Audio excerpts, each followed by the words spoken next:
Ladies and gentlemen, please welcome to the stage, Andrew Cunningham.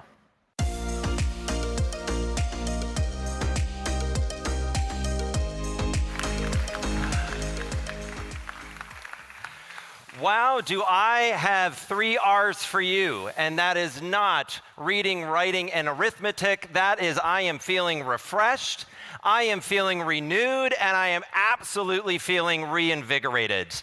This is the stage where Teachers for the Planet is coming alive on the very first Education Day at COP. Please give a round of applause for all members of Teachers for the Planet.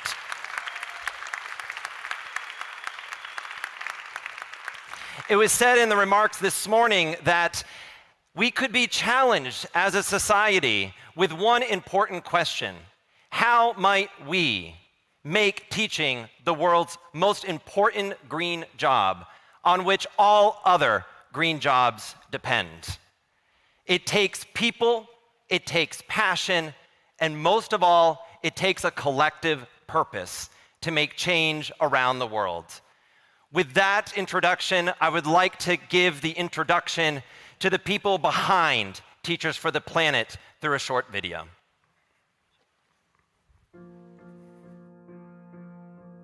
We have all heard the terms climate change, climate impacts, environmental risks.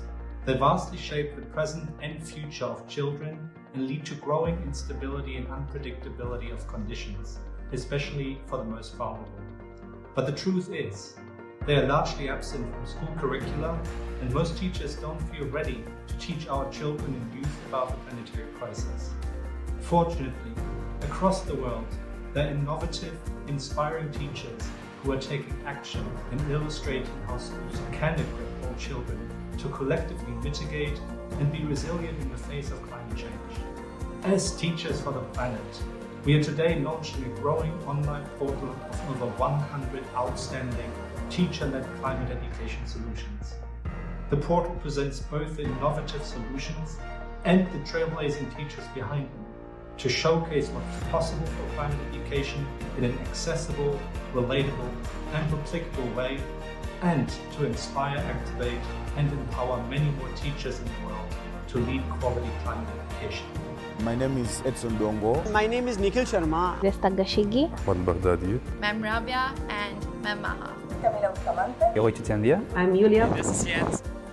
Building off the insights and experiences of these teachers, and together with committed ministries of education, UNESCO, GPE, and Dubai Cares, we've now co-created a new country-level policy practice translational mechanism.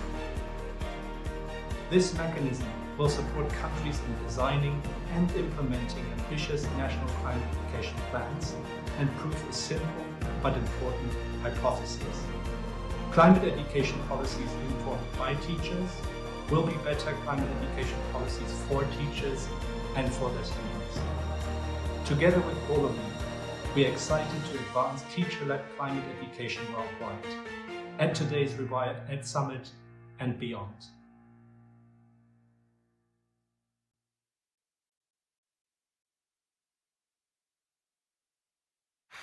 Thank you very much. And almost all of those teachers, not all 100 of them, but 20 of them are around this theater today. And I want to make a very explicit thank you.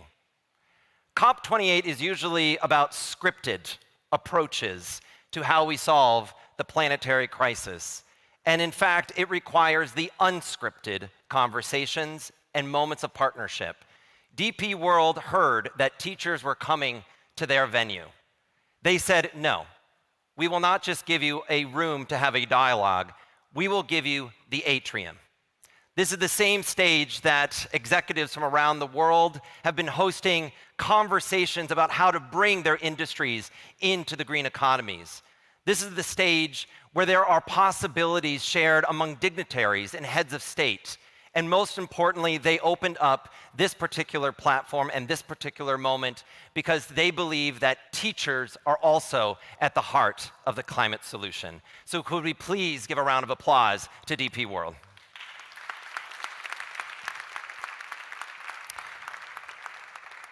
So today's event, as you saw in the invitation, is in 3 parts. First, the policy perspective. Second, the practice perspective. And then the third, the combined perspective. So even the shape of this room really brings that metaphor to light. And I am delighted to continue the stream of challenging and change-making conversations by introducing to you our esteemed panel of policy experts. Please come to the stage.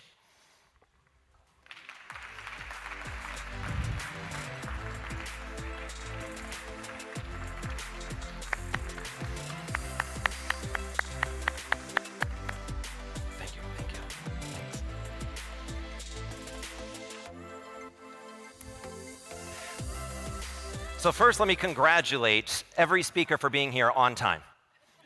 At COP28, also finding a different pavilion, it's a quite amazing overcoming of a challenge. But I want to talk very quickly about what you believe is one of the greatest challenges in implementing and designing climate education policy. And I just want a minute. And remember, we have teachers in our audience, so they're very good timekeepers. And maybe when you just go down the line, if you could introduce yourself, because your name is in the back, but they don't know which one or who is who. So I'm actually going to begin. Jason, if we can go from you and come down this way. Thank you. Hello, I'm Jason Knopf. I was definitely told I would get to go last, so that's not fair at all. I think the first thing to say, so I'm Jason from Mission Overstory, and I'm an advisor to the Open Planet project that I'll be talking about. I think the first thing to say in a room full of teachers, I'm here to listen about how we can create resources that help teachers. But I'm also the son of a teacher, of a primary school teacher, and I know firsthand about when we talk about resources that need to be made, how we want to expand the curriculum to talk about climate education, that if we want teachers to be able to speak to that content with creativity and with passion, we have to give them tools that are flexible, easy to customize, easy to use, and that are engaging for their students. So that's the thing that I'm most excited about hearing about today and learning how we can best help you. Thank you so much, Jason. And Jason, we're going to get to know a little bit more about because he is also an unscripted guest, in particular VIP guest, with some exciting announcements coming up. Urmila Sarkar, could you please introduce yourself? And what is the greatest challenge for designing and implementing climate education policy? Well, thanks so much, Andy, and really great. I'm super happy that we could have a focus around education and climate at the COP for the first time.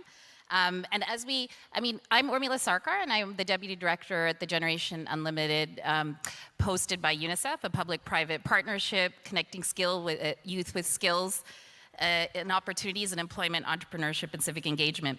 So we already heard this morning, for those of you that were there in the first session, that we have a serious challenge when it comes to getting climate education curriculum in our schools. According to a recent poll by UNESCO, we only have about half of the countries reviewed that mention climate change in the national curriculum. And we also know that many vulnerable children and young people don't even have access to these learning and resources. So I think we just need to remember there is we have some of the greatest challenges of our time when it comes to a global learning and skilling crisis further deepened by COVID-19. And I think that's a huge challenge. And I think most teachers really care about climate change, but then in the same poll, it says only a third of them had the ability to be able to teach about it. So how do we scale climate education in the teaching and learning process? How do we connect teachers and school administrators with the latest in climate science and technologies? And I think that's a huge challenge. And then the final point I wanted to make was that how do we empower our young people with an environmentally sustainable skill set? Since they are going to be driving the collective efforts to achieve net zero. Today, many of the young people cannot explain climate change, but they want to do something, but they lack the skills to be able to do it. And the world's 1.2 billion young people between 15 to 24 are at risk of not having the green skills to participate in the green economy. Thank you so much, very, very much. And it's striking that you brought up that a third of teachers do not have the confidence to teach about climate change, and yet what's striking is that 95% of them want to teach about climate change. So you have a profession that is already motivated, already convinced, and already ready, and yet when young people also share their aspirations and their careers, teaching is not necessarily on their top choice. And so I think the work of Generation Unlimited and UNICEF in particular is really bridging that pipeline that is missing for the next generation of green jobs, in particular, green teaching. So next, over to you, Minister Costa, please. Thank you, Andy. Good afternoon, everyone. So my name is João Costa. I'm the Minister of Education in Portugal. And for my 1 minute, I'm looking at the time, I'd say that the biggest challenge is purpose. If we want to do something in our education systems about climate change, we have to be sure that we want to do this. And what I mean is there has to be curricular space for climate change education. It cannot be this nice project that we develop when there is spare time. In other words, what I'm saying is that when we're talking about foundational competencies that we want to develop in school, we always think of mathematics, reading, literacy, physics, geometry, but we select these subjects, these topics, because we know that the human beings cannot reach their full potential, their full human potential, if they do not cover these issues. And we know that it's the survival of our species that is at risk here. And so this all of a sudden became foundational. So there should be no discussion that we have to integrate climate education in our national curricula. Thank you so much. Minister Costa, this morning at RewirED Summit, since this is also a RewirED Summit event, you were really speaking about the intentionality that is needed behind that purpose. Could you say a little bit more about that intentionality? Yeah, what I mean by intentionality is when we define, I often say, one of the few things that our states force citizens to do is to go to school. We oblige children to go to school. And that gives us a great responsibility, because if you're forced to do something, it has to be a relevant and positive experience. And so what I mean by this is we have the responsibility of providing a curriculum that makes sense, that contributes to whatever you can do when you are an adult. And if this is one of the biggest challenges of our planet that we face right now, we have to have this intention. This cannot be just a set of nice words. We need to have coherence, because often we say if there is a problem in the world, if children are eating bad, we do healthy education. If there are accidents on the road, we do road prevention in the schools. But that is not the solution for everything. There has to be coherence between what is taught in school and what then happens at higher levels. And the same holds for the way we teach climate education. This cannot be a set of contents that we memorize, we write in a test or exam, and the next day we forget. This has to be project-based education. It has to be a hands-on approach to the climate, because the children need to know that they can actually do. They can be performers in this change. Thank you so much, Minister Costa. I see a lot of nodding heads around the circle, and also, hopefully, a lot of nodding virtual heads. This is also being live streamed on multiple platforms around the world, and really bringing the world's classrooms into COP28. Not just the green zone or the blue zone, but frankly, our zone of what matters. So next, can we hand it over to Judith Herbertson from the FCDO? Thank you very much, Andrew. I'm Judith Herbertson. I'm the head of the Girls' Education Department at the Foreign, Commonwealth and Development Office in the UK. First of all, I don't even know what 40 million children look like if we got them all together, but I do know that roughly that many had their education disrupted by extreme weather events linked to climate change over the last year. And as many as 20% will never return to school once they've left. We now know that climate and environmental change cannot be viewed in isolation from education. So for me, the challenge is, where do we get the data and evidence to inform our decisions? We can't make it up as we go along and guess. How do we plan anticipatory action? Or do we just have to wait for it to happen to us and the children? How do we tailor our responses to the local context? Floods are not droughts. Cyclones are not extreme heat. And how will we know what success looks like? I don't think we've nailed that last one. So we need to listen to the experts on the ground, especially the young people. It is, after all, their future. We need to listen to the teachers in whose hands the future of the next generation will lie. And we need to listen to governments to understand their ambitions, but also their constraints. I was a teacher for 17 years. I think it was the best job I ever had. It was a lot more fun than what I do now. I could try to shape lives every 40 minutes. And I'm always conscious when I'm speaking at a panel that I need to try to make that happen anyway. Thank you. Thank you so much, Judith, very much. Well, I mean, you are, a teacher, a lifelong teacher. So thank you for being with us tonight.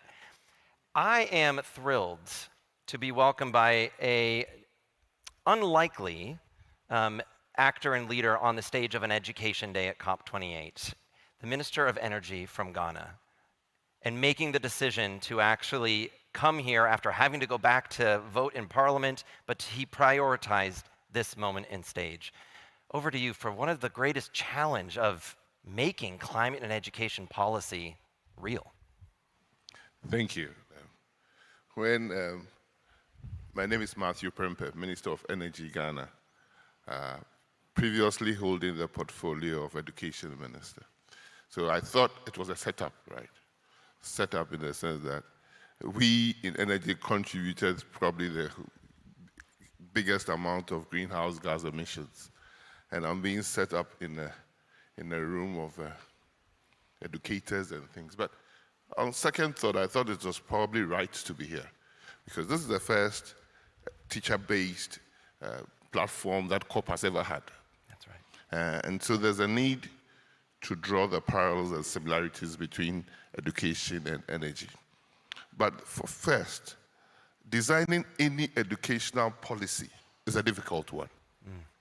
Very, very difficult. And not only designing it, trying to implement it and also scaling it up across the country is a huge thing because of the numerous stakeholders and also the perceptions around whatever you want to implement. So in Ghana, under my watch in education, we decided to bring about a new curriculum. And when we say curriculum, this time it's in two ways. Classroom curriculum that teachers are going to use to teach from early childhood education right up to university or so. And those curriculum affecting the teacher education itself. Sometimes we forget that we bring teachers in the classroom to teach, and we don't know what they are going to teach. The curriculum has also reflected in their own professional education. Right. So that's what we need to challenge. We need to look sure that the policy, the strategies, the action plans would fit into the curriculum of both the teacher training curriculum and the pupil education curriculum or student education curriculum. Not only that, we have to build into the teacher professional education this whole policy as well. Because it's not only when the teacher is going to school that we have to teach about climate change, but throughout his working life, if he's going to have a continuous professional education, it should feature. And so when we designed our curriculum, we created space for a big issue called our world and our people, where it is not only environmental issues, it's personal issues as well. And we reflected that as well in the teacher education curriculum. Because doing that, you know that the teacher himself or herself has been trained to understand the issue. Because you can have a national policy, you can have wonderful strategies, but whether the teacher in the classroom has the chance to understand is also important. That's why you have to bring it in professional education or lifelong education. So we have our world and our plan, our world and our people to deal with that particular issues as human beings. We live in a society. So everything that affects the society affects us. So that is going to be the biggest challenge, bringing that curriculum into the class and implementing it, training the teachers to also understand and teach that curriculum, and also shaping societal views. So this particular issue is a whole nation approach. All countries have decided to through COP, through Paris, decide to work towards maintaining temperature at a certain, not above 1.5 degrees Celsius. Countries have translated that into nationally determined contributions, where every country, depending upon which part of society you are, the level of pollution that you do, and everything, what your commitments to. So countries are different. We in Africa, and me in Ghana, we don't contribute much, but this is a situation where it is an existential threat to us. That's right. That pollution in any part of the world affects any part of the world. That's right. So the fact that we are not polluters doesn't mean we are not bearing the brunt. Actually, Africa is bearing the brunt of world climate crisis. So it is imperative for us to ensure that all these nationally determined contributions, all these stakeholders, various stakeholders, NGOs, CSOs, teachers, doctors, nurses, everybody in the society accepts his or her role in making sure the climate change agenda is understood and practiced. Then we can translate that into the classroom, because in the classroom you need parents at home to also understand so that they affect. So it's the whole microcosm of educational policy itself. And Thank you. Depends, everybody should be around to support it. Thank you. Thank you so much. And let's stay on the topic of sub-Saharan Africa. Judith, you have an announcement to make on this stage. And we're also going to then go down the line about what is your action that you are also going to be giving to us. And unfortunately, I was very generous with my time. So let's make it punchy, because we got to get off the stage for the teachers. So over to you, Judith, for your announcement. I'm going to give a little preamble. Please. I promise to be reasonably punchy. As with the Sustainable Development Goals, education sits at the heart of all future success. Never more true on climate education. Building generations of young people that are actually going to be able to respond to the challenges that we are scrambling to identify and find solutions to will sit with that next generation. I can't see who's out there, but to anybody younger than me, which is probably most of you, I feel I owe you an apology. Our generation has let you down. We did not respond quickly enough, and we should have done. With all the will in the world, though, we will not be successful in our climate and education goals if we don't address the learning crisis. Foundational skills, it's something we have emphasised over and over again. Basic literacy, basic numeracy, socio-emotional skills. And we mustn't move away from those because we're all frightened by climate change. They are going to be the bedrock that give the next generation the wherewithal to critically ask questions, analyse information, understand risk, advice, save lives, frankly, and therefore bring about the kind of behaviour change needed. Right now, though, 70% of children in lower and lower middle income countries cannot read a text by the age of 10. How do they learn the kinds of things we're talking about? They don't need to become climate scientists, but they need to know the vocabulary. They need to be able to read about things. Those that want to become climate scientists, agricultural change experts, who want to go into politics, they're going to need a decent education. And at the moment, they are not receiving that. And girls' education here can be a huge game changer. The evidence shows that girls' secondary education is the most important socioeconomic determinant in reducing vulnerability to climate change for communities. And this, here comes the announcement, is why the UK and the US have co-created the Climate Action Partnership for Education, CAPE, which is a challenge fund that will research and develop solutions to advance climate action in and through education, with a focus on girls.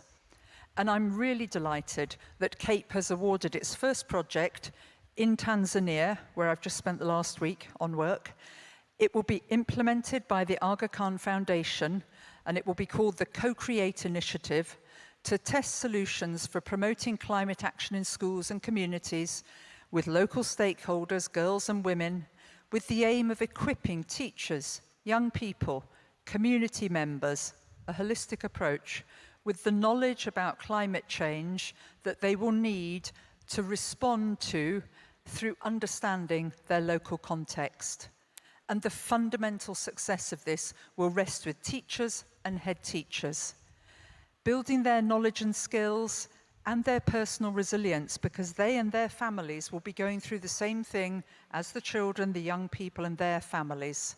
And currently, lack of knowledge, confidence, training and resources can prevent teachers from becoming those effective conduits for change. Initiatives such as Teachers for the Planet are essential in giving educators the platform they need to have a voice and advance climate education globally. There's more, but I'll stop there. Thank you so much, Judith. We've been waiting for this announcement and putting teachers at the heart of the solutions. Thank you very much, and congratulations to the leadership in the United Kingdom, the United States, and Tanzania to making this coalition really come to life. Thank you very much. Minister Costa, what are the priorities? What is the action that you want moving forward? Well, I know you by now for a couple of years, so I know that you're anxious about time, so I will try to be very quick. I think the action has to be about empowering teachers. So we have to create resources to help teachers develop this climate education, and the Teachers for the Planet is a great initiative for sharing practices. And it has also to be about new ways of teaching and new ways of learning. I don't think there is a subject for climate change or for climate education. As Judith was saying, we need to work on media and information literacy, because there's lots of garbage on the social media denying what's happening in the world. We need the role of literacy, sciences, geography, economy, ethics, and all of this goes together in education, but it only goes together in education if we plan and if we develop materials and resources to work this way. And we need the arts, and now looking at that side, we need the arts, because many times we are only awakened for a huge problem that it's in front of us when we watch a movie, when we read a poem, when we see a theater play, that make us feel and think that this is about me as well. Thank you so much, Minister Costa. And Urmila, thank you very much. I saw the CEO of the World Scouts movement in the audience, and so the young people are represented, and this is your agenda. What's the action and priority for Generation Unlimited moving forward? Yeah, thanks so much for the question, Andy. And just to say, I mean, from the outset, I think we have an enormous opportunity to leverage the power of education, of the education systems, to increase investments in the area. And we'll probably, there's a Brookings study that actually shows how much more this would make a difference than investments in onshore wind turbines, for example, if anyone's seen that. It's really, I think what's important, and it's important for Generation Unlimited, that this climate education becomes interwoven across all the disciplines, as my previous speakers were saying.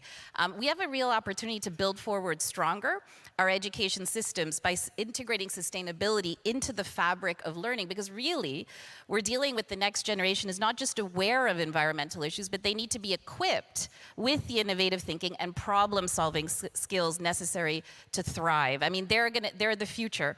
And I see, what I'm happy about in the global education community, I saw this during UNGA and a number of forums, the Schools 2030, and RewirED, the importance that's being placed on the twin challenges of the learning challenge, the youth employment challenge, as well as achieving net zero, and I think it's so critical. And even at Generation Unlimited, the importance of investing in our teachers and our administrators, because they are the linchpins of education system. They're going to be guiding and inspiring the next generation of change makers out there, and many of you out there and young people that know a lot more than I do about how to tackle the problems that face us with climate change. In terms of this, what does this mean? I mean, some of the speakers have talked about ensuring scientifically accurate, culturally relevant curricula, and integration into pre-service and in-service training. So all of these things are really critical. And many examples of nationwide programs, even ones that UNICEF and Generation Unlimited are engaged in, which actually match learning pods with scientists that are matched with teachers to develop these kinds of innovative curriculum. Another point, I mean, from our perspective is while the education systems, it's so crucial to invest in teachers, we've also seen the transformative power of experiential or project-based learning, the importance of community and school linkages, and that this wider community, that's why at this COP, we've launched an initiative called the Green Rising, and many of you have been part of it. We had a big event this morning. We had another on the second day. And what is the Green Rising about? Well, it's basically about youth-powered impact to really shield our communities from the effects of climate change by working with schools, by working with communities, by working with teachers to really make a difference. And we encourage all of you to join us. And even myself, you know, I was recently in Mongolia and seeing young people engaged with the movement that are combating air pollution, and we engage them through the schools. Youth-led climate action in India and Brazil. Today, I was at the pavilions of the Pakistan in India, and I was hearing about COP in their city, about young innovators with amazing initiatives. I heard from Bangladesh young innovators, through their education system, were able to build a project, BD Highway Turbine, which transforms renewable into renewable energy, wind energy, which they harness from vehicles on the highways. I mean, it's just really amazing what can be done.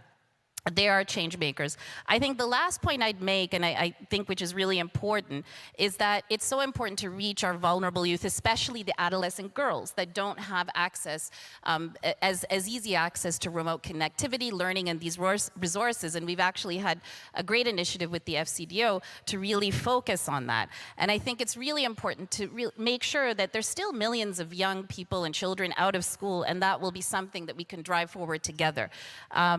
The final point I'd make is that I think for us in order to drive change, I mean, I think it's important to see that we have a possibility to drive change for a sustainable future led by our young people, while they also are able to achieve a dignified livelihood.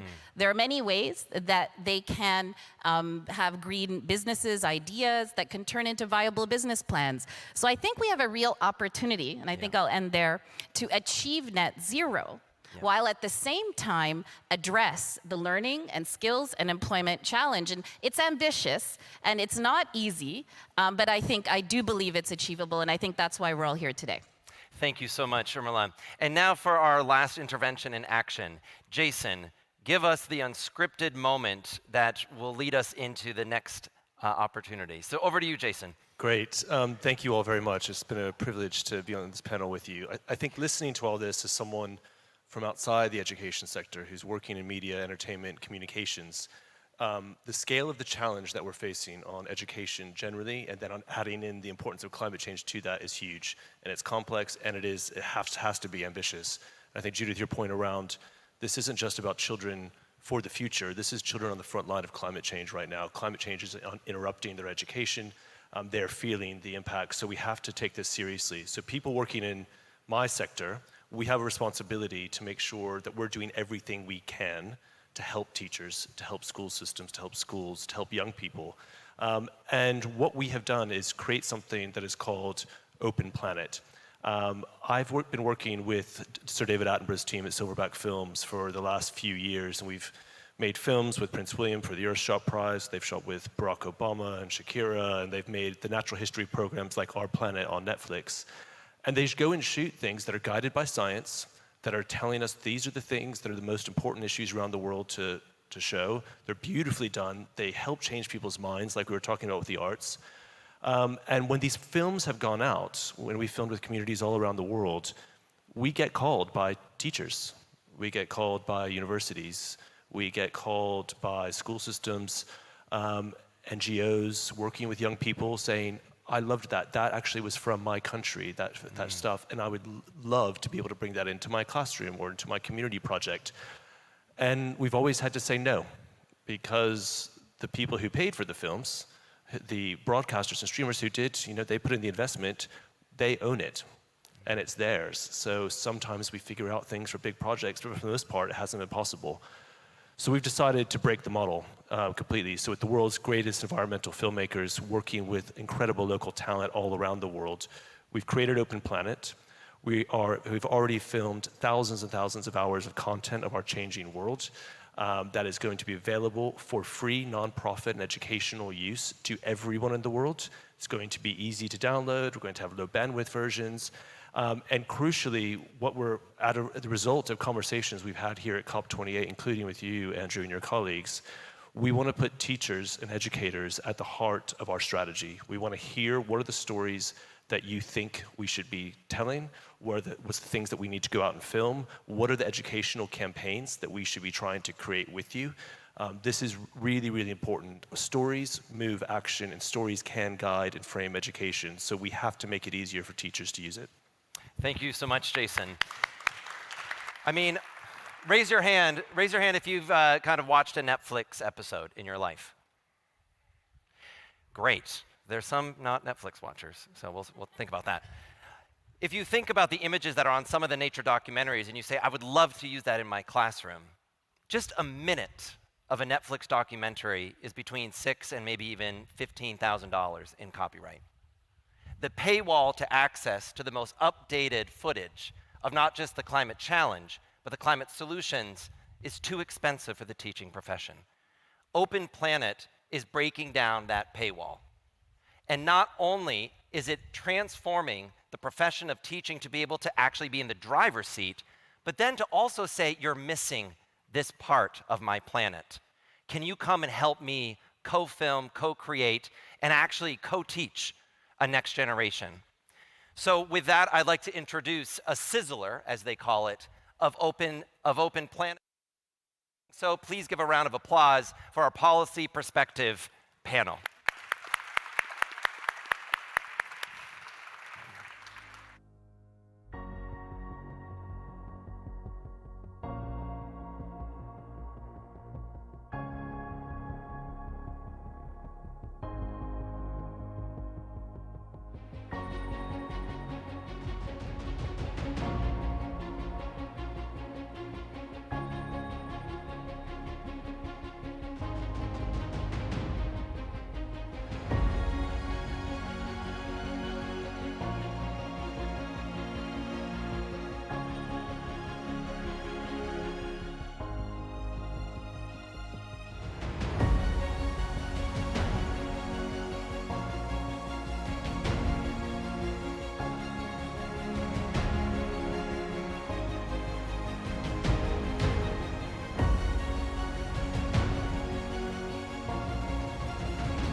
Ladies and gentlemen, please welcome to the stage, Lennart Kuntza.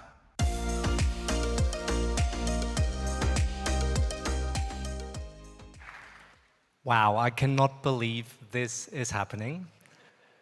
And Andy, I want to add to your 3 R's, I want to add 3 T's. I am totally thrilled. And my 3rd T is teachers. Because today is a really, really special day. Because not only we have the COP28 Education Day, but today is the day that we launch our Teachers for the Planet online portal and website. More specifically, what we are launching is over 100 outstanding teacher-led climate education solutions from 60 countries.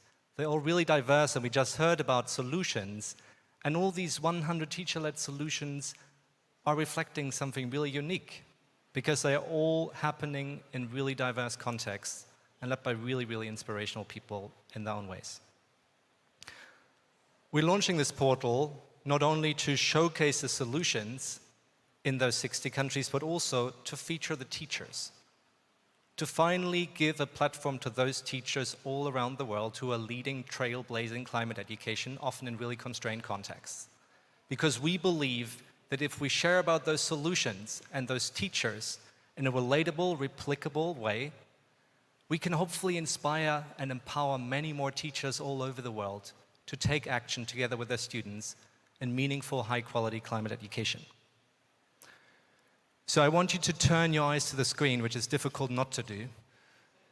What you see there is a QR code and a URL.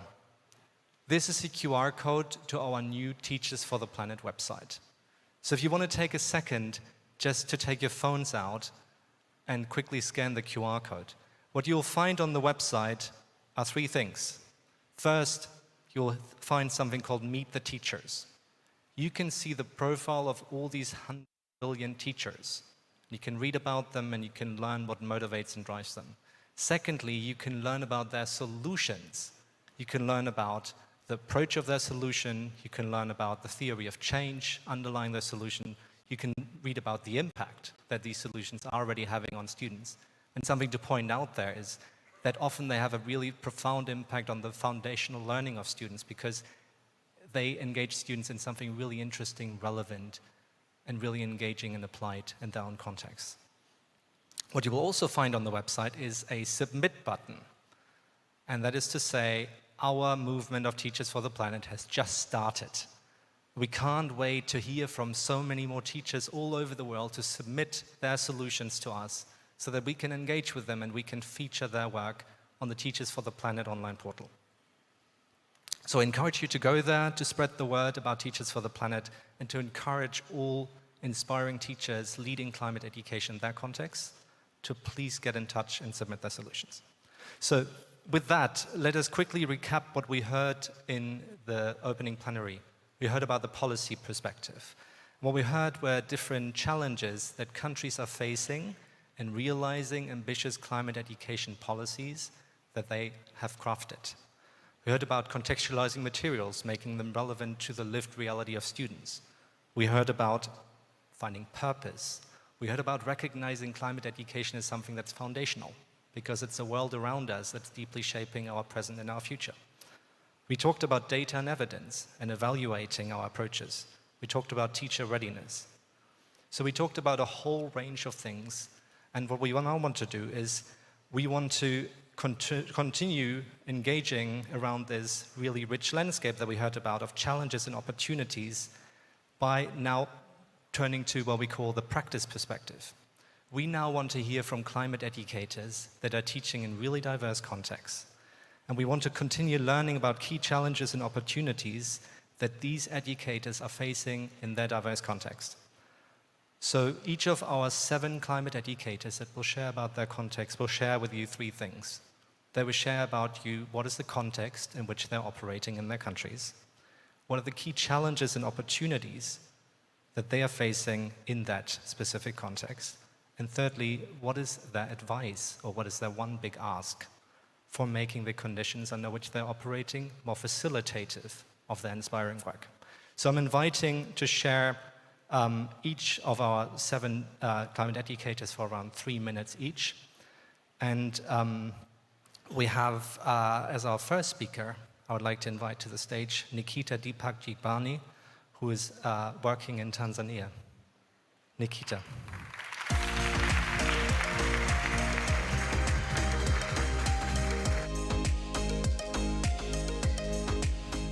Thank you. Ladies and gentlemen, people who believe in investing in ecology today, welcome.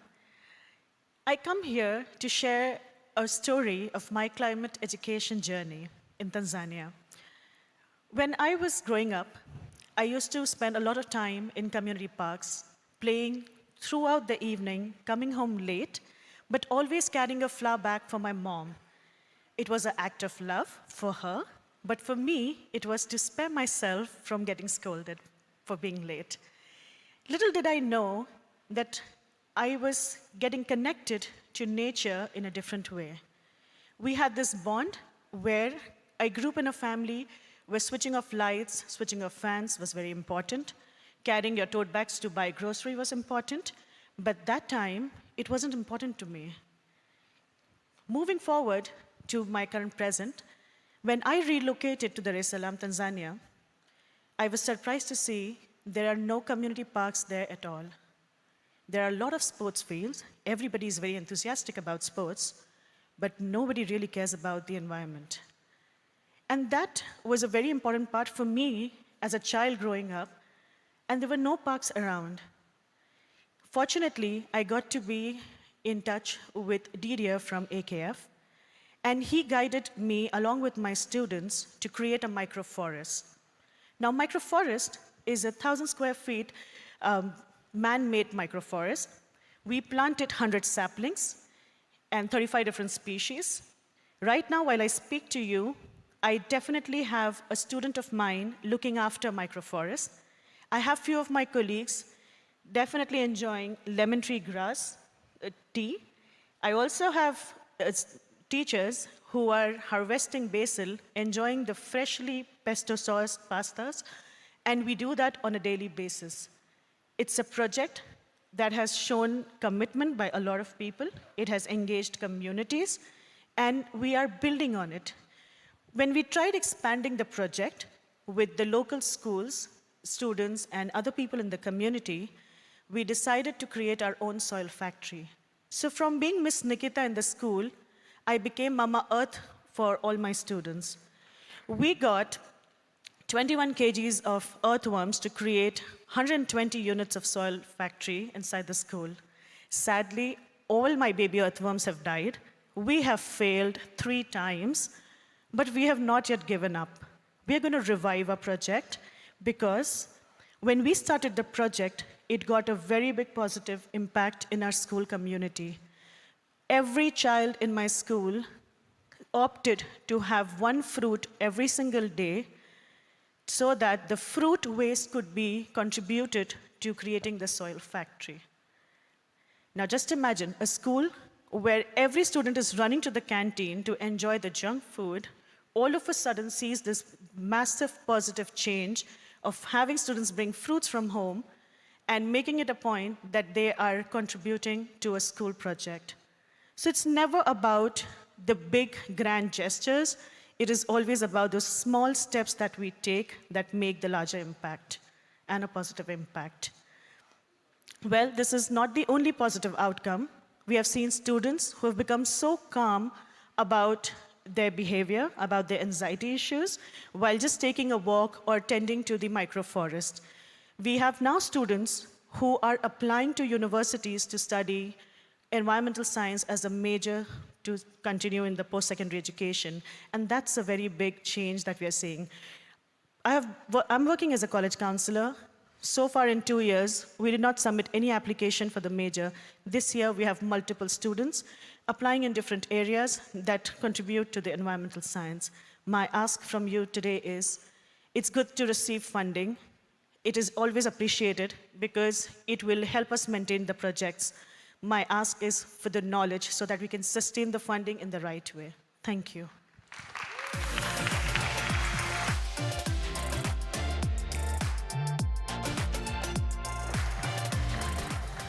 Thank you, Nikita, for sharing this beautiful solution with us. We're going to move on to our next solution. From Italy, I'm inviting to the stage Maya Koyanits.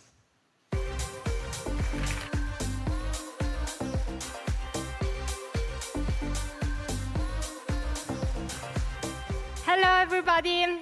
So, 2019, let's go back in time. In this year, Italy made the headlines for all the right reasons, because being one of the first countries in the world, we implemented a school curriculum that taught climate change as a mandatory subject. This was part of the civic education curriculum, 33 hours per year, starting from grade 1 and finishing in grade 13, that should help the students gain the skills to be proactive citizens of our country. So, climate change has been one of the main topics of these 33 hours. And 33 hours times 13 years of schooling makes a quite good amount of hours dedicated to this topic. Also, students are ready for it. The Italian Institute of Statistics declared that over 70% of students aged 14 or more are absolutely ready and willing to learn about climate change and possible solutions. Moreover, unfortunately, Italy recently has been directly facing extreme weather events. More and more, we're experiencing wildfires in the south, droughts, even tornadoes, landslides in the north. So, 2023, we should be one of the world-leading countries in teaching climate education. Yet, only over 100 schools out of the 60,000 that are present in Italy have actually managed to have the impact the policy we're willing to see. Why? What went wrong? Two areas need to be improved. The first one is teacher readiness. Teachers are not ready. On one side, they do not see the urgency for it. They still come to school by car, even if they live very close. They still bring to school plastic bottles, and they buy coffee in plastic cups at the machines. So they do not lead our students by example. Also, our pedagogy is still behind. We want to work with climate education as project-based learning education, but teaching in Italy, it's very backwards, it's very frontal. We don't have the instrument to actively engage our students. Second area of improvement, we need contextualized material in our language, in Italian, so teachers can have ready-to-use, great quality materials to use in these areas. So my ask today is the following. We want to be heard. We want to be empowered as teachers. We want to be trained to become the better version of ourselves. We want to change our mindset. We want to see the urgency, because only in this way we can be in class the leaders that our students really deserve. Only in this way we will have ourselves the instrument to really make the fire in our students burn, to really allow them to be the change makers for the future. So I would ask to help us, help them shape a better future for everybody. Thank you.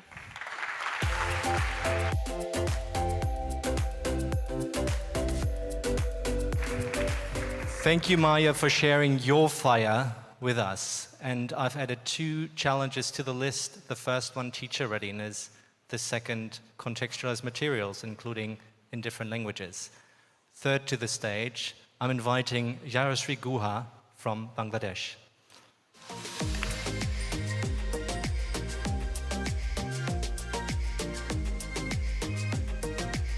Everybody, so Bangladesh, situated in South Asia, is one of the countries with natural beauty. But at the same time, I'm unfortunately saying that it has a lot of profound environmental challenges as well. So today we see that there is an increase in sea level, there is erratic weather pattern, and natural calamities on a regular basis. And what does that make us? So Bangladesh is one of the countries which are affected by climate change the most. It is the 7th most climate vulnerable country in the entire world, known as ground zero by climate experts. And when the country is being affected by climate change to this extent, how can we protect the children, right? So UNICEF reported that 1 out of 3 children is being affected by climate change every single day. Even though the challenge is this much pressing in our country, the solutions are not prominent on the ground level.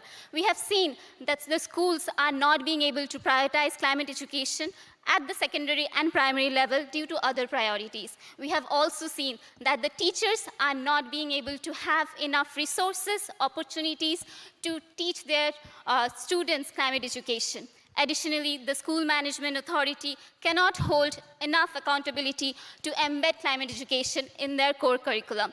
So here at Teach for Bangladesh, what are we doing to address that? So we have identified a need to prepare our teachers along with communities to build the capacity and mindset of them so that they can build the agency of our students. And we have also identified a need to create a green curriculum which allows our students to incorporate climate components across all the subjects like English, mathematics, history, Bangla into the core curriculum, aligning with the national curriculum approved by the government.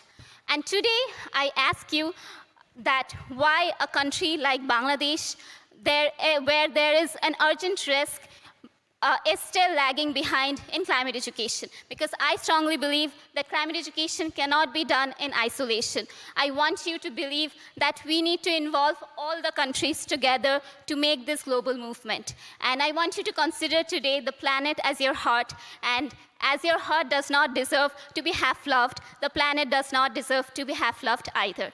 Thank you so much. Love from Bangladesh.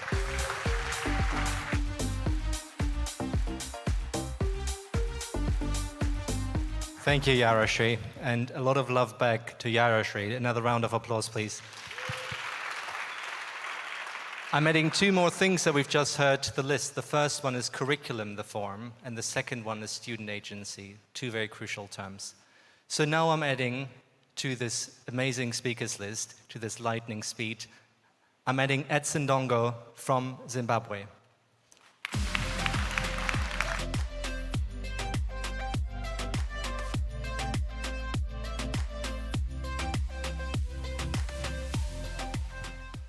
How are you, everyone? I'm Edson Dongo from Zimbabwe. I'm with Teach for Zimbabwe. Zimbabwe hasn't been left by the devastating effects of climate change. These effects have caused untold suffering to underserved communities, especially our rural areas. They have affected our agricultural systems, not also excluding education. As the Zimbabwean government, they have managed to embrace climate education into our national policies through the Ministry of Environment and Climate Change. The Department of Climate Change Management is working with the Ministry of Primary and Secondary Education and also the Ministry of Higher and Tertiary Education. So they've integrated climate change education into the mainstream learning, right from primary, secondary, up to tertiary education.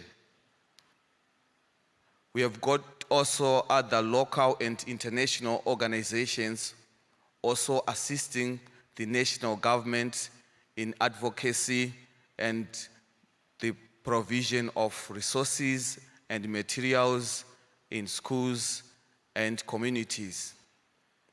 However, we have got our own weaknesses, issues to do with updating our curriculum, our programs. Teacher training institutions and universities, they lag behind in areas to do with research and development, in equipping teachers with holistic, context-specific materials to be able to navigate climate change issues into the classroom. And also, funding. As you know, climate change is ever evolving. There is need for a lot of research. We need a lot of project-based resources and materials. And on that, we are lagging behind. As Teach for Zimbabwe, we are capacitating teachers. We are producing modules, learning materials, equipping them with the mindset, tools, and skills in and around communities. We are empowering kids with project-based activities that are contextualized, that are meaningful, and that are connecting them to the natural environment. We cannot separate humans to the environment. We are the environment. If we separate human nature with the environment, then we are making a catastrophic mistake. We are also working with local and international organizations as Teach for Zimbabwe I'll mention, for example, UNDP, Arigato International, collaborating with communities, village leaders, to be able to coordinate and collaborate in meaningful, holistic, inclusive activities. But we are saying in Zimbabwe, we want all our learners to be equipped. We want all our communities to be equipped. We want all stakeholders, all partners to play their part. Climate change education needs inclusivity or effective collaboration. As educators, as policymakers, we are right here. Mother Earth has called us on the table. What is it demanding? Holistic, contextualized, quality climate change education in our schools and communities. Thank you.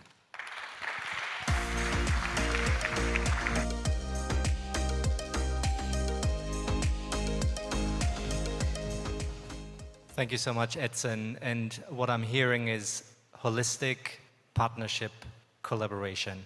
And I think today is such a great starting point for that. Next to the stage, I'm inviting Vanessa Ortiz Rios from Colombia.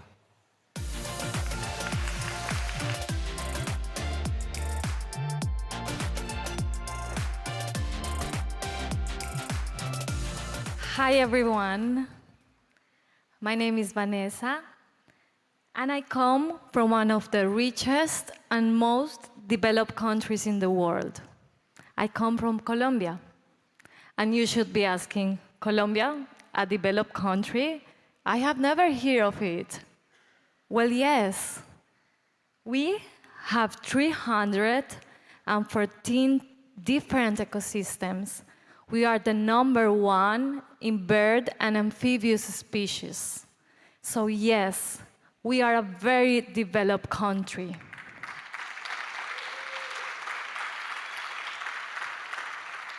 However, this is not what I was taught in school. I was taught that I was part of a poor country, that I need to help my country to develop. So I grew up thinking that nature has nothing to do with development. This happened because education system is very rigid and it works in a very fragmented way. The government has tried to include environmental topics by making mandatory for schools and universities to include projects of environment and to include the topics in the curriculum. But these efforts from the government are disconnected from the reality, because this responsibility is given to the science teachers that are already too exhausted to make it happen. And that's the reason why it doesn't become an important topic in the classrooms. So what can we do? It looks very nice, that photo. So what can we do? I will invite you to do a little exercise, so I hope you will join me. I invite you to close your eyes for a second and think about someone you really care about. Maybe your mom, maybe your dad, maybe your wife or husband, maybe some friend. And imagine them happy and healthy. How do you feel? Now imagine they are in imminent danger. Something really bad is going to happen to them. How do you feel? And what is your entire being telling you to do? You can help them. Would you do it? of course you will do everything in your power to help them. Now you can open your eyes. So why do we do this exercise? Why is it important in this conversation? Because we take action to protect what we love. We need to understand that intellectual comprehension of nature is not enough to mobilize people to action. We need to create an emotional bond with nature, so action becomes the only option. Thank you very much.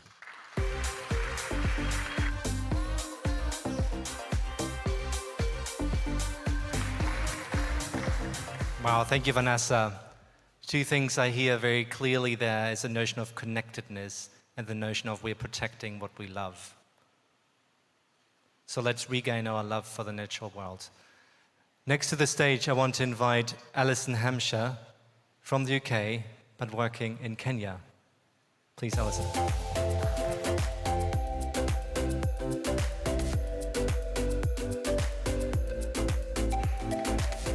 Thank you. Did you know 71% of the Earth's surface is covered in water? And did you know that 97% of that is the ocean? I live in Mombasa. I didn't know that. Is it taught in the curriculum? Probably. Is it meaningful to the students who are learning about that? Probably not. I learnt it from a student who was very passionate about that statistic, who lived by the sea and was very passionate about the marine ecosystem and marine conservation. That was 5 years ago. And it concerned me that a passionate young person who was excited about the sea was excited about statistics, but not excited about the degradation of the ocean, the warming of the climate, the overfishing, and the tourism. 5 years on, I'd like to quote another student. This is what's happening in the academy, the Aga Khan Academy in Mombasa now. And I'm going to talk to you about how we transformed that passionate young student who's excited about scientific and geography facts into the sorts of students who are doing this. If my students were here now, they would be able to sit there. They could be policymakers. And I think when you hear this, you'll believe me. So there's a group of students that are doing a project on the coast of the Kenyan coast. They're working with 7 primary schools to educate primary students in local government schools, and they're gardening coral. They've got a grant for several $100,000 for 7 years to make the project sustainable. The initial students who started the project have left the school, but the project's gone from strength to strength because it's seen as something that is long-lasting, not something that you do and then you leave and then it dies. So this is a paragraph from the report that the group had to give to their funders, and it's their summary for last year's efforts. I'm quoting OceanEyes here, the name of the project. And they say, by merging hands-on experience and community engagement, the OceanEyes team has achieved both the short-term goals of enhancing coral populations along the Kenyan coast, as well as the long-term goals and objectives of fostering environmental stewardship in the local community. They go on to say that they can feel the love of the ocean from those students who live by the ocean who have never been in it. They taught them to swim, they taught them to grow coral, and they taught them to love the environment which they live in. I'm a school leader, and I have a responsibility to create time in the curriculum for students to do projects like this. I'm a school leader, and I have the responsibility to teach the students the skills that they need to be change agents. And we've talked a lot about curriculum, about contextualizing the curriculum. We've talked about resources, but I can tell you, I don't need resources, I just need young people. But what they need from us is that when we think about curriculum, we can't just think about stuff, knowledge, facts, information. We have to think about these skills so they can be activists. Teach young people the skills to listen, Teach them the skills to collaborate, to communicate. Teach them how to run a meeting with a government official. Teach them how to plan, organize, campaign. Teach others. Teach them how to apply for funding.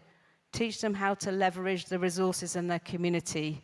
And teach them how to problem solve and critical think. If young people can do these things, it's not just climate change that they're going to deal with. It's going to be political problems. It's going to problems that we don't even know we have yet. COVID took us all by surprise. If we grow young people with these skills, those will be our future. And I believe that if they were here now, they would be able to tell you how to do it. So listen to young people and let them make the change that they 70% want to make, but give them the tools to do it. So I challenge you, if you're policymakers, don't forget the soft skills in the curriculum, please. And if you want teachers to do project-based learning, teach them the soft skills they need too. Thank you very much.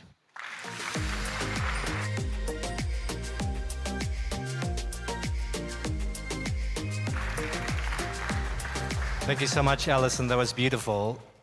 We have one last round of speed lightning speech from Nikhil Sharma, last but not least, Nikhil Sharma from India.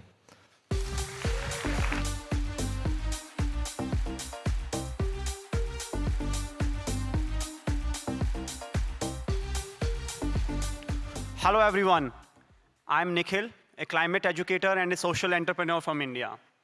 And it would be unfair to not talk about the scale we are thinking to change of the education space when we talk about India. Can anyone make a guess how many schools we have in India right now? Anyone? 1 million, okay. How many students we have in school in India? Any idea?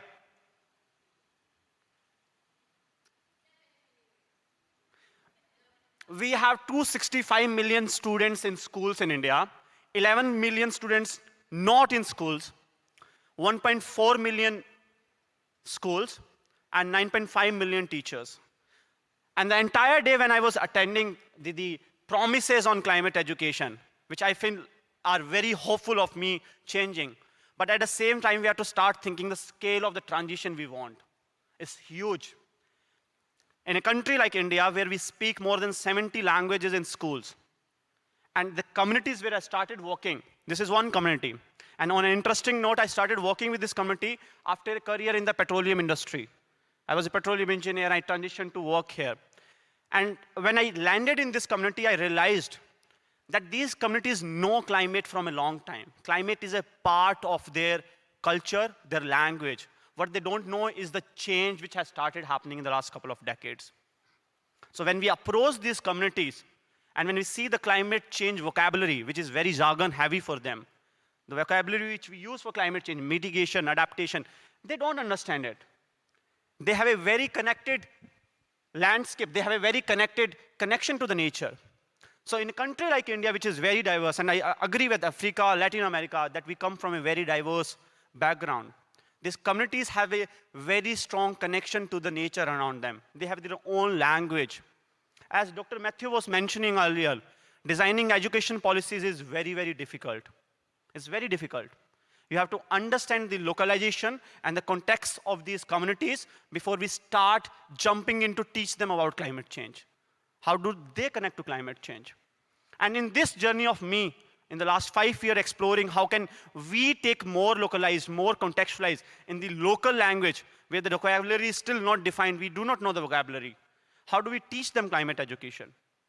And what I have understood in the last 5 years of my engagement is that we have to start sitting with them. We have to start involving them in the policy-making process.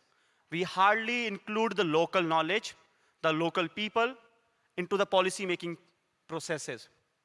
As a policymaker, if I see, we are all very interested, very passionate climate action enthusiasts.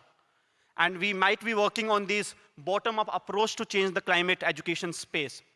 But if you see the India's education space from the top-down approach, we have to start considering how do we design that social infrastructure for innovative methods, like the kind of stories we were sharing now. How can we have more stories like that?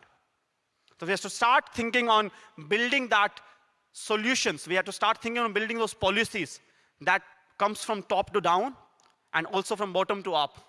And because we have a very limited time, we can't depend on only the bottom-up approach as well. So what I believe is that we start believing into these students, the young leaders, that can steer a very conscious and climate action-oriented future. And we start believing in the teachers, in the agency of the teacher, which we have been focusing. But at the same time, as a policymaker, we have to start thinking on building the policies that push for the change, to make these stories come, because this is the first time we are talking about climate education in the COP. How can we create more platform for the teachers, educators, and people very passionate about climate education? There is no quality education without climate education. Thank you so much.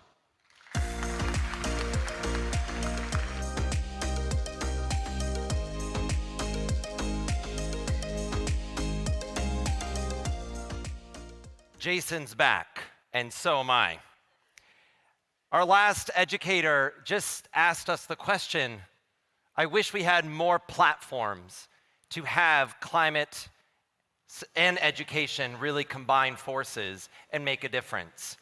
We learned about Open Planet, but already, and remember the theme of this morning for RewirED is accelerating new partnerships.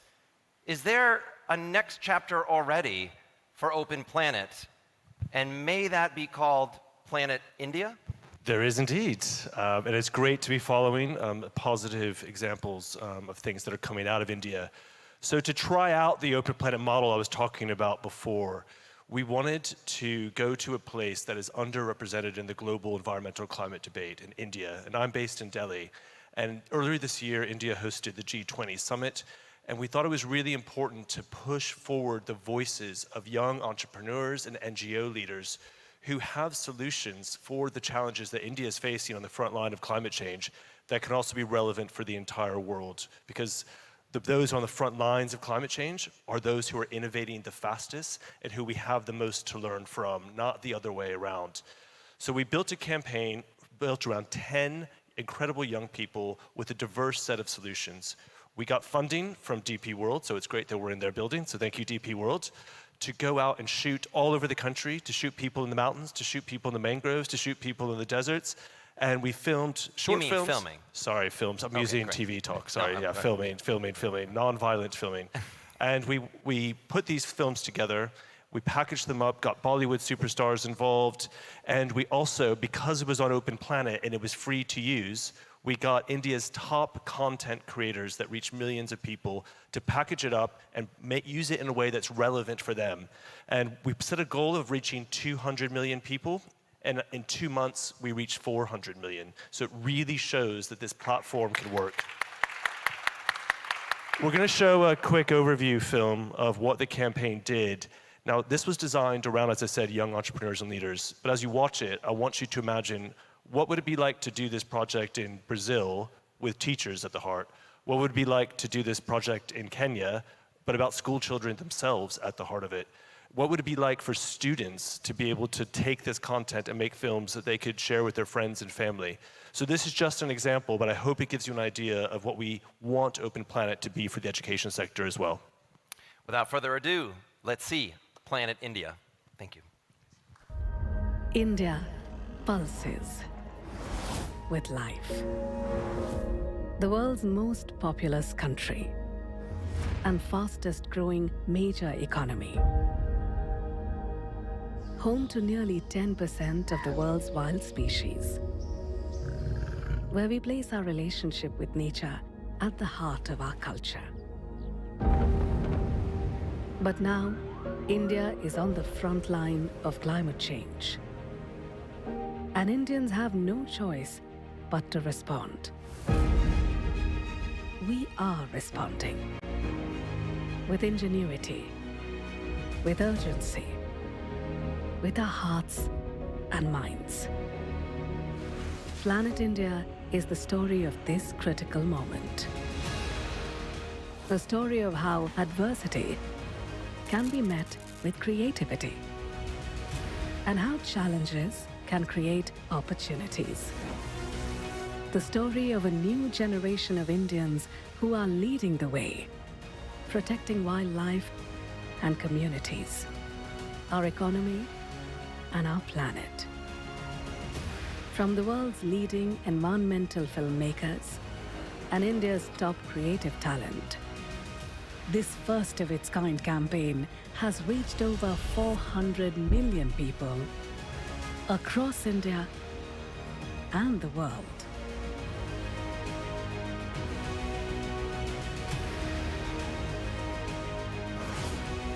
Launched in New Delhi alongside the G20 Summit,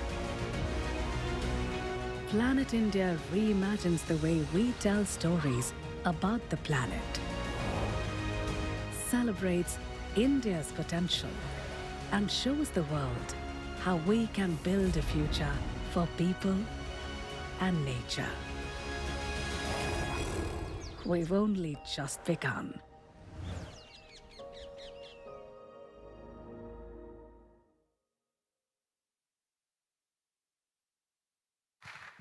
I always get to speak after these beautiful videos, so it's a really tough act to follow. Incredible. So now that we've heard so many beautiful stories and accounts of different opportunities, challenges, and solutions, and such inspiring footage of climate education solutions, we want to flip the classroom. And we want to engage all of you in interactive conversation around what are the different solutions that we can build together at the policy practice interface for tackling key challenges for climate education at the national scale. So we'll have 6 tables, and you see the 6 tables there at the back, and we want you each to pick one of the tables. And if we could bring up the different challenges that we've defined for these conversations. So we have 6 challenges that have repeatedly come up in the conversations here, both from the policy point of view as well as from the practice point of view. The first one is around teacher readiness and teacher leadership for climate education. And that's going to be table 1 over there, led by Nicola from our Teachers for the Planet group from Italy. We have table number 2, which is over there, which will speak about curriculum and evaluation of climate education. So, like Judith Herberson said, how do we evaluate success? What is the kind of data we collect? What is the kind of curriculum that we need? And that's going to be led by Daiga from Latvia, also part of the Teachers for the Planet delegation. We're going to have challenge 3 at that table over there, clearly indicated with the 3, that's going to talk about teaching materials and context for climate education. So we talk about how do we save time for teachers and how do we align context-specific materials, and that's going to be led by Ahmed al-Baghdadi from Lebanon. The 4th table over there at the end is going to talk about funding and support for climate education, and it's going to be led by Alison Hampshire. We're going to have a 5th challenge here, clearly indicated by the number 5 on the table, talking about student agency and also cross-subject learning for climate education. How can we integrate it across the board? Led by Egoitz from Spain. And then we have a 6th challenge, which is going to be at the back there on the high tables, which is going to talk about teacher well-being and connectedness for climate education, led by Julia from Bulgaria. So we give you one moment to quickly look at those challenges and think which one of those is most close to your heart, to your context, and to what you want to learn more about and discuss more about. So we ask you all to get up, pick one of the 6 tables, and start discussing recommendations for tackling the most pressing challenges for realizing climate education at the national level. We have roughly 23 minutes for these conversations. We'll keep you up to date, but we really want you to have profound conversations, share about your experiences, and then together come up with collective recommendations that we're going to report back to the group after.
this is the moment, and I know all of you at home are waiting for the key recommendations. And we have 6 minutes to give the key recommendations. And frankly, these are going to be the headlines of education at COP28.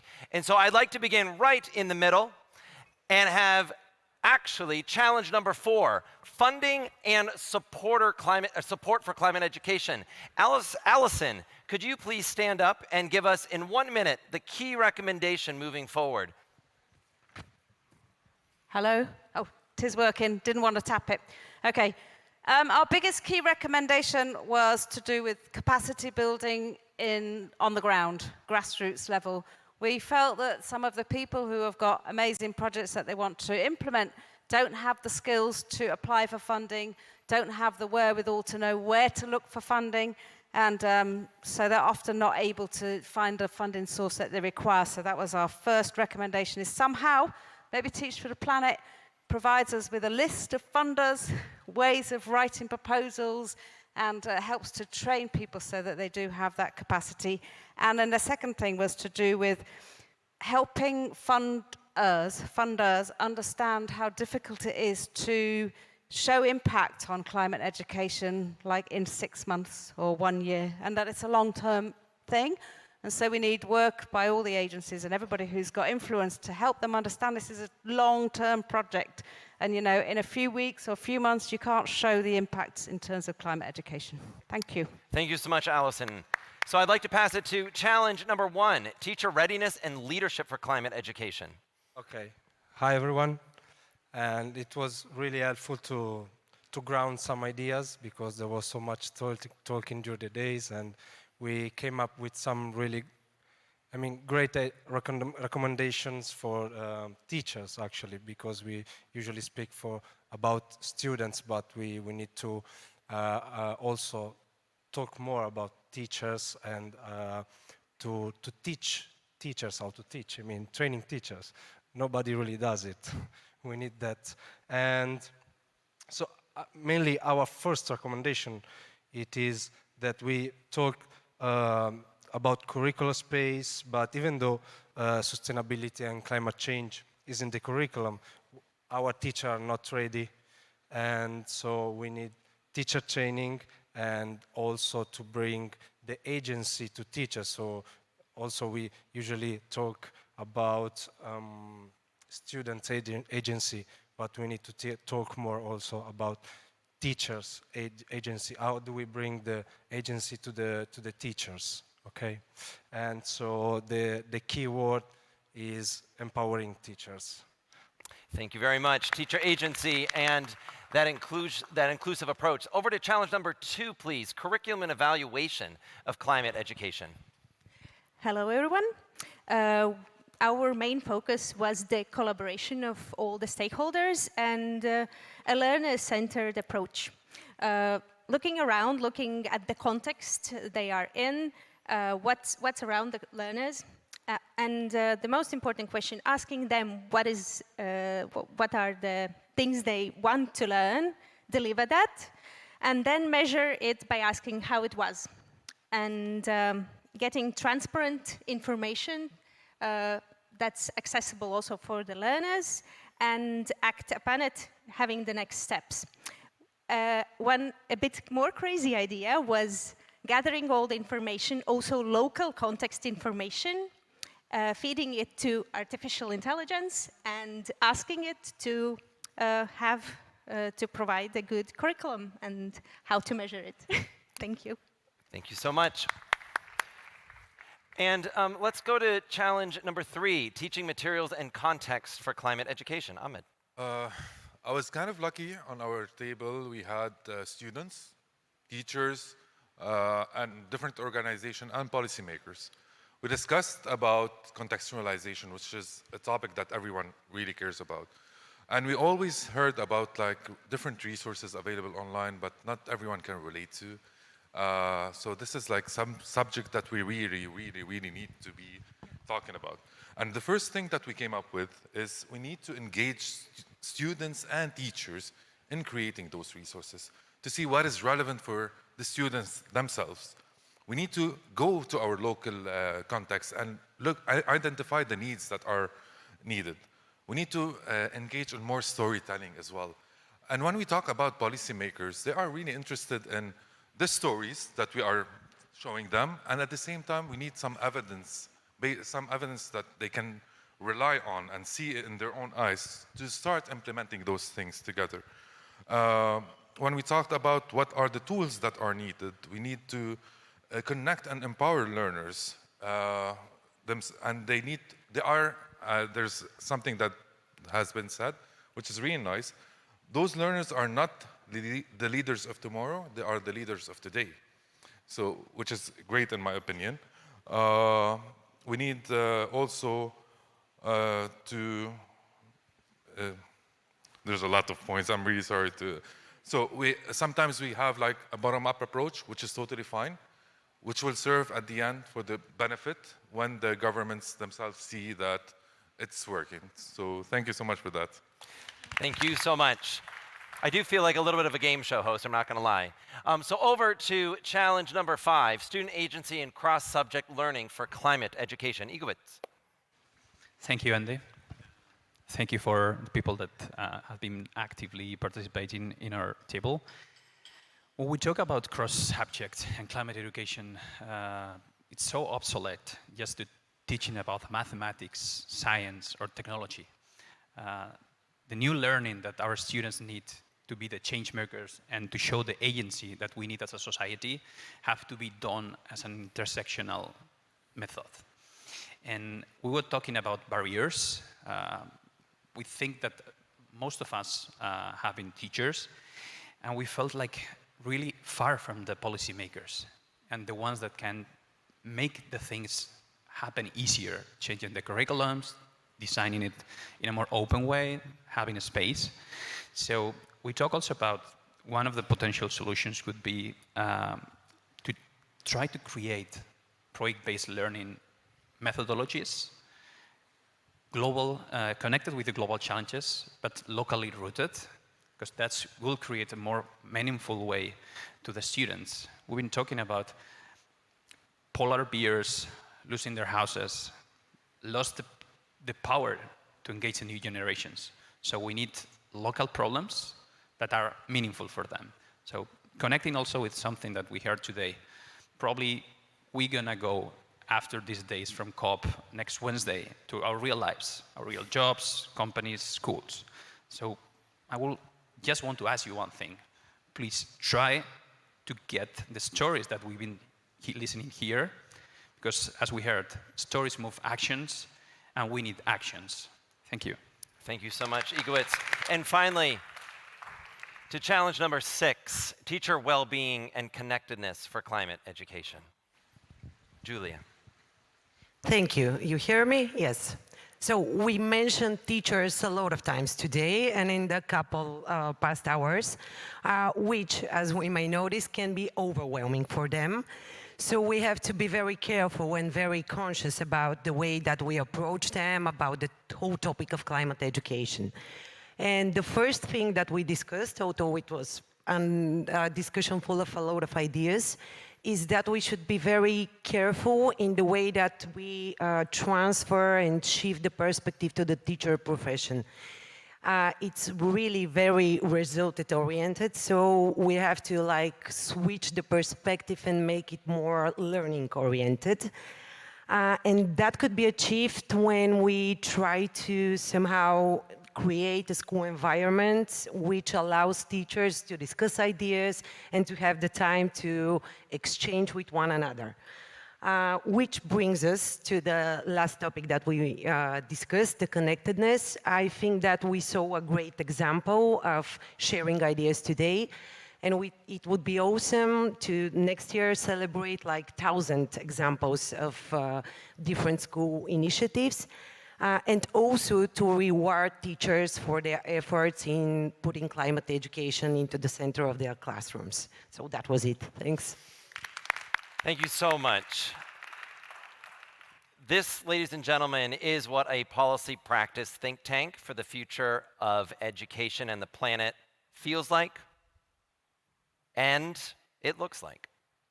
I am privileged to introduce to you to give their final reflections the institutional partners behind Teachers for the Planet. And it has been an incredible collaboration that has been at incredible speed. It is a partnership between Teach for All and the Aga Khan Foundation, but with a shared purpose around enabling the opportunities to not only listen, but also engage in the leadership around the catalytic force of the teaching profession. It is my distinct honor and privilege to introduce to the stage the founder and CEO of Teach for All, Wendy Kopp.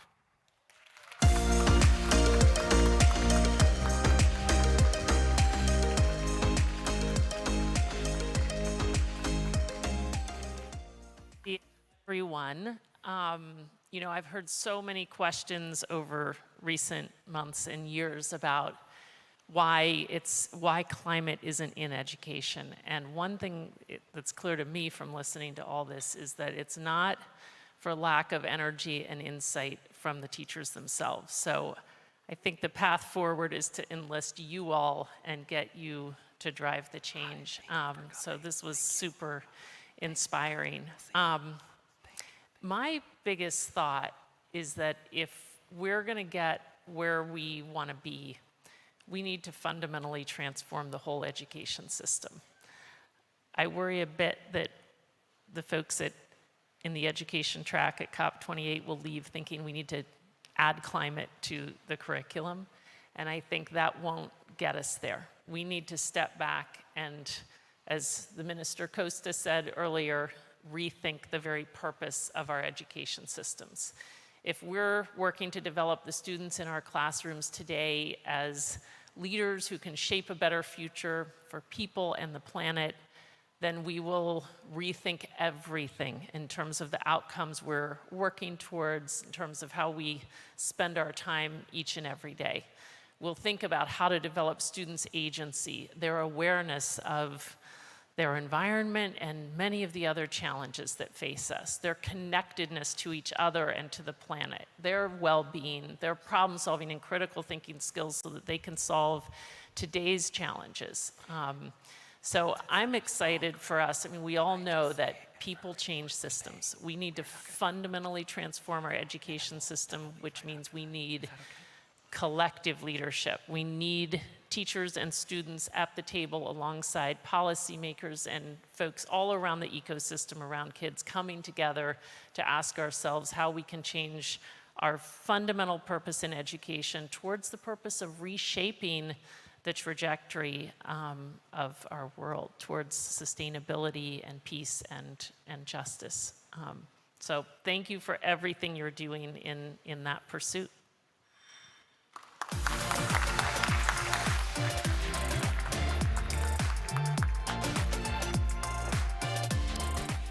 Thank you so much, Wendy. And if you just Google Wendy Kopp, you're going to look at many, many awards.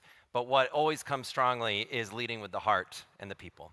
And so I just really want to thank you, and particularly the entire Teach for All global community, for making this a priority, but also for you taking the leadership role of making Teachers for the Planet possible. It is now my distinct pleasure to welcome Dr. Matt Reed, the CEO of the Aga Khan Foundation in the United Kingdom and our Global Director of Partnerships.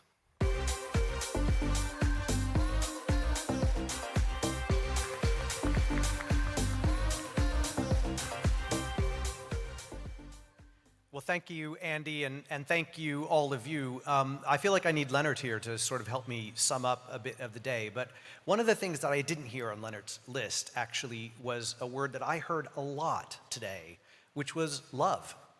How do we get more love back in the classroom? Love of learning, love of the earth, but I think also really underneath it all was also love of teachers. And so let me make it very clear, we love teachers. And we should all just pause on that, and you should give yourselves a round of applause. And I come away today really inspired by this celebration of teachers and their potential to help students find the solutions that we need.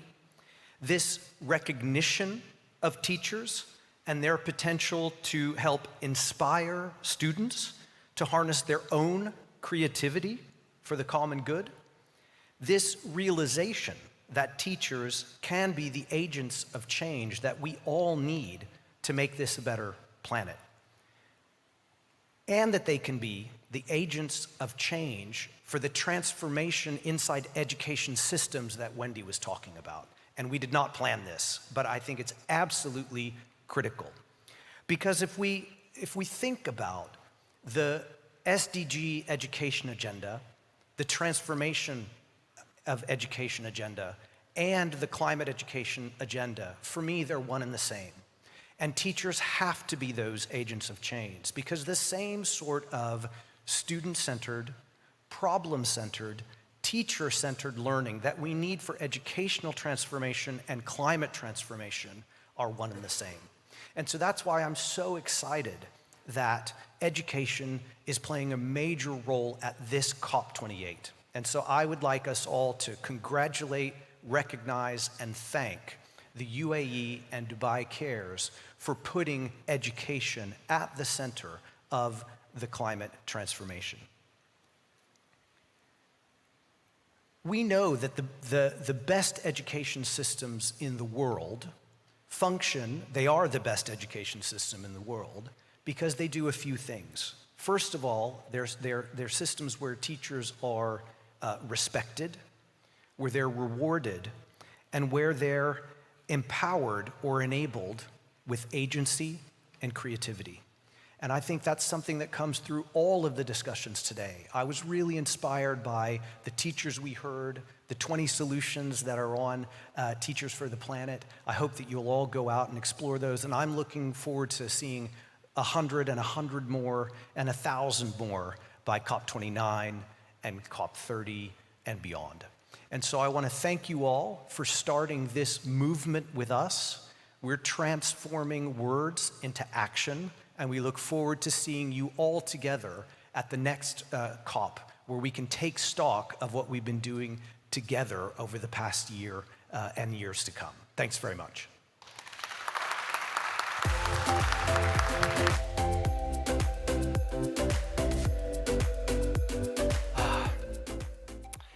Good news, Matt. There's 100 on the website. So we're already making progress within, what, a couple of seconds. That's excellent. So I have a very nice surprise for you. Those who stay throughout the lesson gets the reward.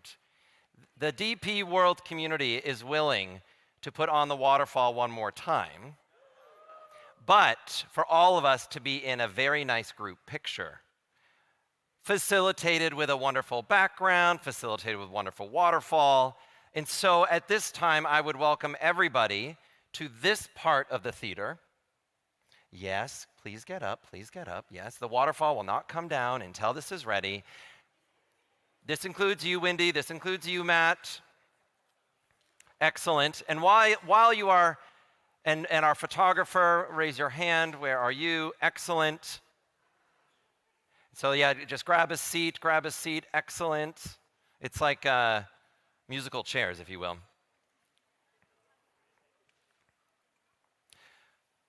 Wonderful. So, in closing, you are in the seats of change. You should really feel it.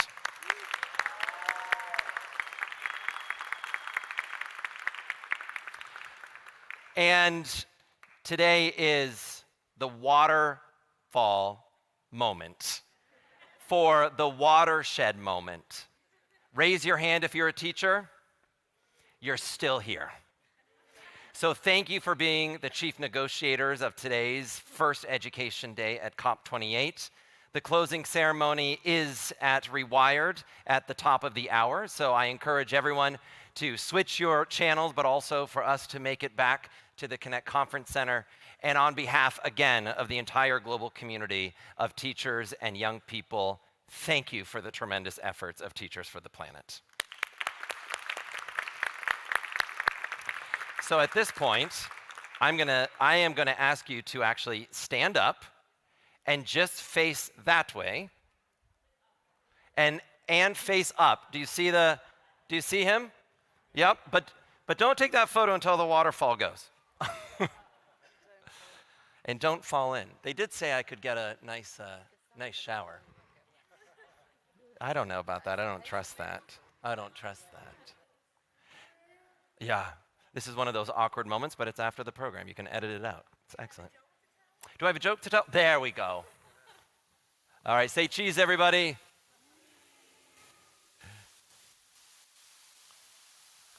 And one with your exciting hands up. Cheese! Oh, wait, he said to hold. One more time. 1, 2, 3. Cheese! And with that, ladies and gentlemen, oh, one more. Okay, one more time. Cheese! All right. Thank you very much, everybody. And we'll see you back at RewirED.